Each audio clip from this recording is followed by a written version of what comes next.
welcome to Zenius.com Cooking. In this edition we're going to make a Chinese favorite of mine, which is beef broccoli. Now, a lot of the Chinese food that we eat when we go out is too rich in oil for me. I eat it and I just don't feel good. When I make Chinese food at home, it tastes fresher, it has less oil and less sodium in it, and I feel a heck of a lot better when I'm done eating it. So come on, let's make some Chinese beef broccoli together. The basic ingredients we need to make our Chinese beef broccoli, not surprisingly, are beef and broccoli. I have just over a pound of New York strip steak, very thinly sliced. That's much easier for me to work with than a thick piece of sirloin. So if you want to get this type, go ahead. Otherwise you can get any kind of steak you like, but you will have to thinly slice it yourself. I have about 3 pounds of broccoli here, and it does cook down. So you might think that's excessive, but you'll see. When the dish is done, it won't seem like half of this. I also have some scallions. I have 2 stalks of celery. I have sweet red pepper, 2 jalapenos, some garlic. I'm only going to use half of this. Cornstarch, powdered ginger. You can use fresh ginger if you like. I just happen to have the powdered on hand. Some sesame seeds, some soy sauce, 32 ounces of beef broth, and I'm also going to use a little bit of canola oil. So the first thing I want to do actually is get the vegetables started. So I'm going to put the steak back in the refrigerator to keep it fresh, and we are going to prepare this in a separate pan, and we'll start to slice up the vegetables. Now as we slice the vegetables, we're going to put them right into this pot, and this pot we're going to use to slightly saute the vegetables when they're all sliced up. So the first thing I want to do is just add a tablespoon of canola oil to the pan, and that'll be part of our stir frying process. So that's in, it's on the bottom of the pan, it's just where we need it. Now the first thing I'll slice up is the celery. I like to give it a little bit of an angle to the cut. I don't know why, but the texture just tastes better in Chinese food. And I'm cutting this about an eighth of an inch thick, maybe, yeah, about an eighth of an inch. And this just gives the dish a little extra crunch and a slightly different flavor than just if we had made it with straight broccoli. You could literally make this with straight broccoli and steak and it would taste just fine, but you know, it might be a little bit boring. So that's why we try to spice it up with some other vegetables.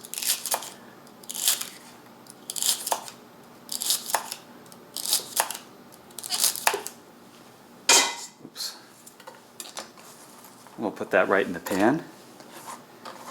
And as usual, you can add more or less of any of these ingredients. After you make it my way, then make it your way. Make it to your taste. Everyone has a different taste. And the cool thing about making your own food is you can spice it up the way you like it. You have so much more control over what goes into your body.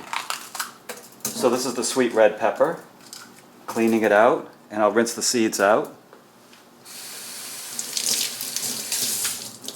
There we go.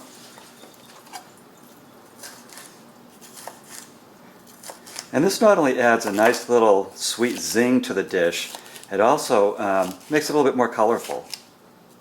And presentation does make a difference in how people perceive their food.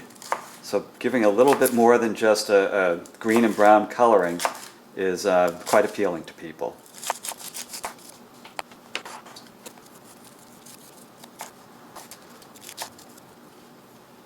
There we go. I'll add this to the pan.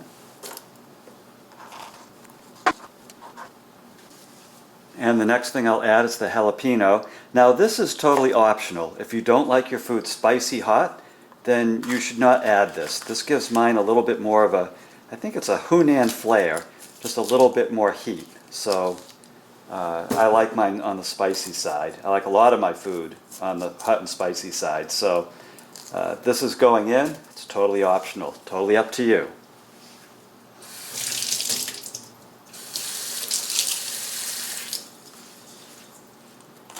And I like to cut this into very small pieces. I don't want someone biting down on a whole strand of it and burning their mouth off, because I think they won't eat my food anymore. But Yeah, just cut it lengthwise, and then we'll cut it sideways. And I do wear a glove. It drives some of my viewers crazy, but I absolutely wear a glove when I'm dealing with this because, as I always tell you, if you're working with peppers, you don't wear a glove and you get this on your fingers, and you put your finger in your eye, oh boy, are you going to feel it. You will remember that you were making broccoli beef this afternoon, and not for the right reasons.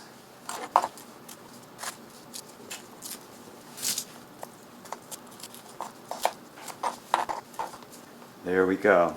Now we'll deal with the broccoli.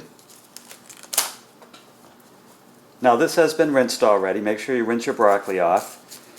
Cut the big stemmy part off.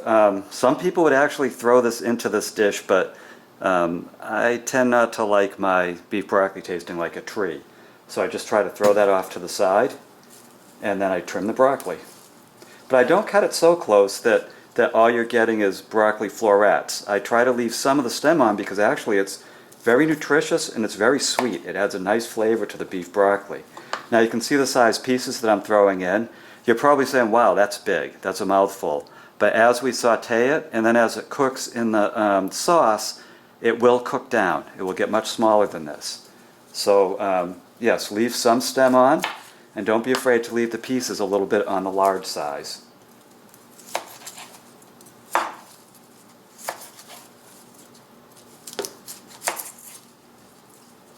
And broccoli is so good for you. This dish is so good for you. It's one of the nutrient-dense vegetables. That means that it has tons of nutrition per calorie.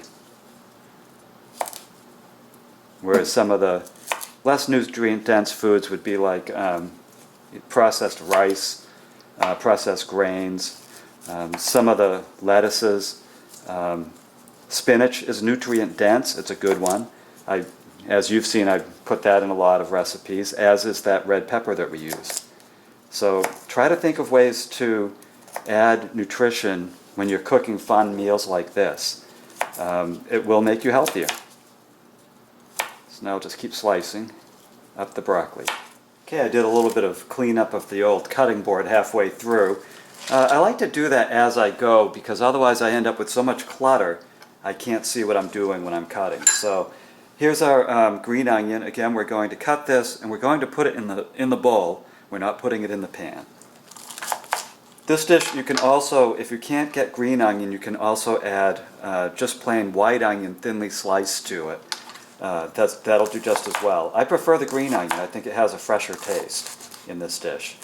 And I'm cutting into 1/8 to a quarter inch long pieces. Again, that's 1/4 inch, not 1/4 foot. If you try to do it 1/4 foot, boy, you're going to get a big mouthful of green onion. So here we go.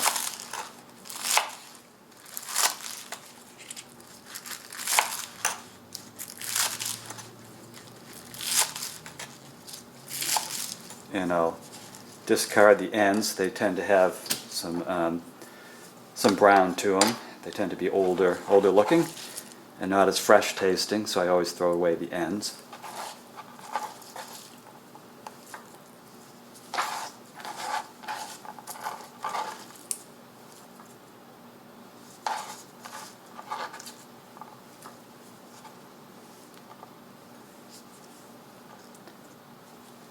And now what we'll do is we'll take the garlic and we're going to crush it. Now if you don't have a crusher, you can mince it. Mincing is just fine, but I'm going to crush it. And I'm taking the whole head of garlic. If you just want to use half of it, use half of it. If you really don't like garlic at all, you don't have to add any of this, but I find that it adds some character to the dish. It certainly adds a flavor to it. But again, I like things spicy, so I do like garlic.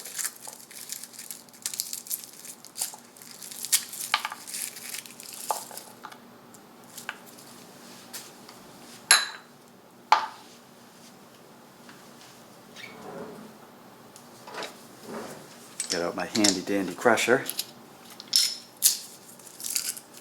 Just crush it right into this bowl. And again, if you want to mince it, you can mince it up. Just, cut it very fine. and you'll still get plenty of flavor out of it. I'm just a big fan of these crushers.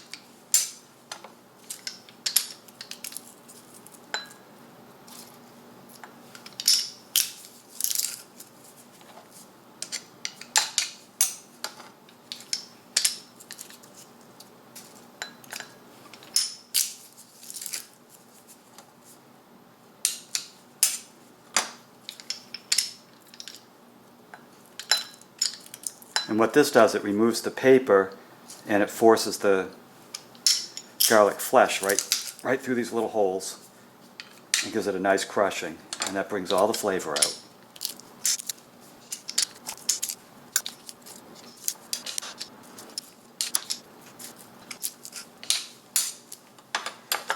And there we have it. We're going to set the green onion and the garlic aside, and I'm going to clean off the cutting board, and then we'll bring out the steak and slice that up.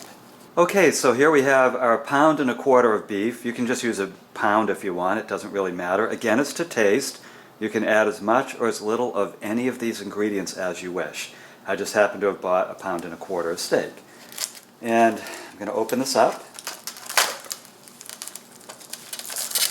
Now, I don't slice this on the same cutting board as I slice vegetables on. The reason for that is there is a danger of cross-contamination, that especially with certain kinds of cutting boards, that you'll never get all of the steak matter out of it, and you can end up with a bacterial problem. So what I like to do is slice it on some other surface. In this case, I have a plate ready. To be honest with you, in years and years and years, I've never had what people call the stomach flu, and part of the reason for that is I handle food correctly. I find, and it's been confirmed by researchers, that a lot of what we call the stomach flu is actually from mishandled food. So I do try to avoid cross-contaminating surfaces. Whatever was cut on whatever vegetables was cut on, I try not to cut meat on. So here we go. Now I'm just taking these pieces and cutting them into strips sideways. So let's take a look. See? So it's just these little pieces of steak, nice little thin pieces of steak. And this will saute quickly, and it has a nice distribution of flavor in the dish itself. So here we go. Let's keep doing this, setting it aside. And again, this is already thinly sliced steak, so it's very easy to work with. If you buy a thicker steak, your objective will be still to try to create pieces about this size, and it's going to take you a little bit longer. That's why I don't mind investing a little extra money in something that's pre-sliced.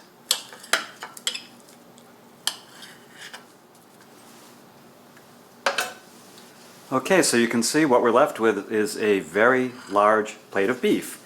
Now what I want to do is add another tablespoon of oil to the pan that we're going to cook the beef in.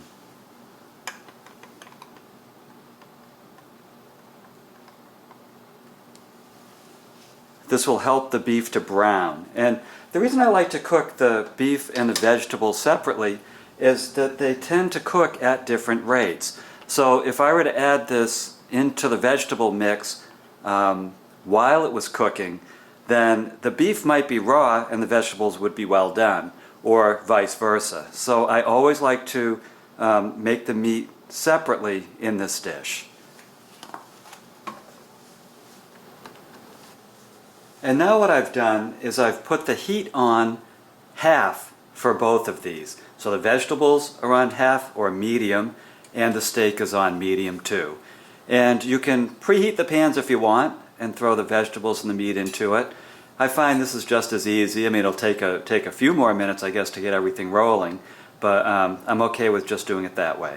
So now what we're going to do is we're going to lightly saute the vegetables, stirring it occasionally, and we're going to completely brown the beef. When the beef is done, we don't want to see any red in it. With the beef, what I want to do is add a 1/4 teaspoon of the ginger, the powdered ginger,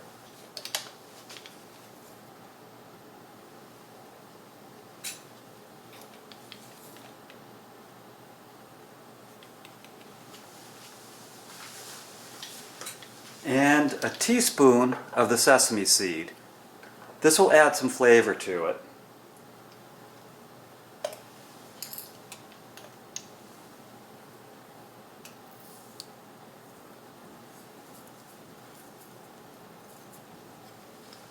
I'm also going to add a tablespoon of soy sauce to it.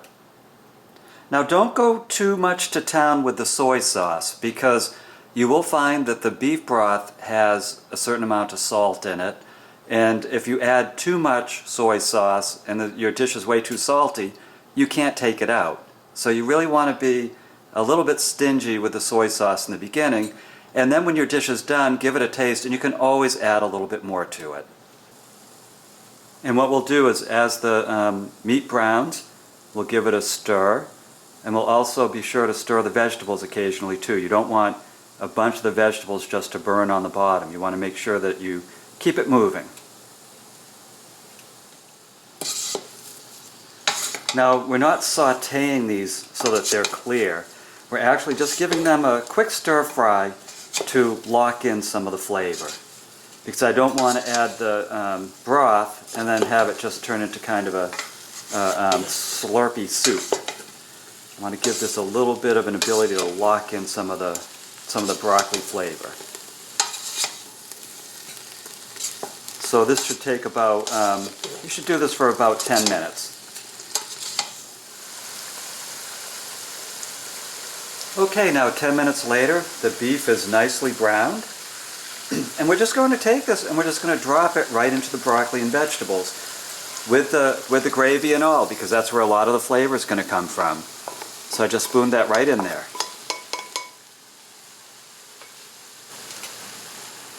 So let's get the beef all mixed into these vegetables. Wow, that's already smelling really tasty. So get this all mixed in. And then what we're going to do is add the scallions that we cut earlier, the green onion. Add that right into it. And the garlic.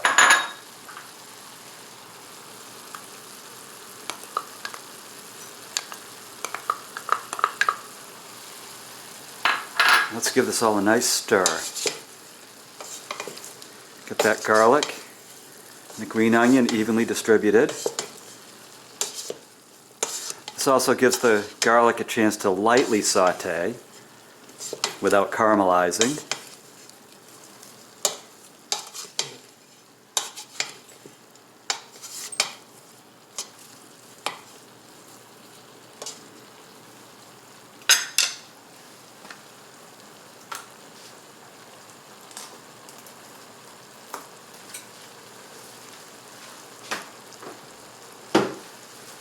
Now this pan is still on medium heat, and we're going to add all of the 32-ounce beef broth. And I tend to like mine on the saucy side. If you like your beef broccoli kind of dry, then maybe only add 16 ounces of this. Maybe only add 4 cups. But I tend to like it on the saucy side.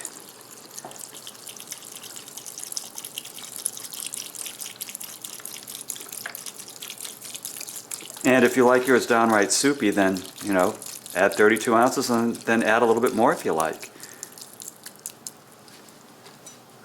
And then what I'm going to do is add 2 tablespoons of the cornstarch. And what this does is it will thicken up the sauce. But you have to be quick with this, and you have to stir it in very well, or what you end up is little globs, little donuts. Another approach is to add this to the broth ahead of time, stir it into the broth, the beef broth, and then add it to the dish. And then you'll be even less likely to end up with clumps of starch. So get that all stirred in. Keep the stove on medium.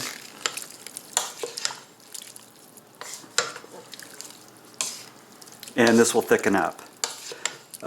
Some people like this dish on the sweet side. Now if you're one of them, you can add, probably add about 1/8 of a cup of sugar into it. That's not cheating, it is adding flavor. You can also add some more ginger to it. You can add some more of the sesame seeds. This is just the basic recipe. There are several ways that you can make it your own. You're seeing the way I like it.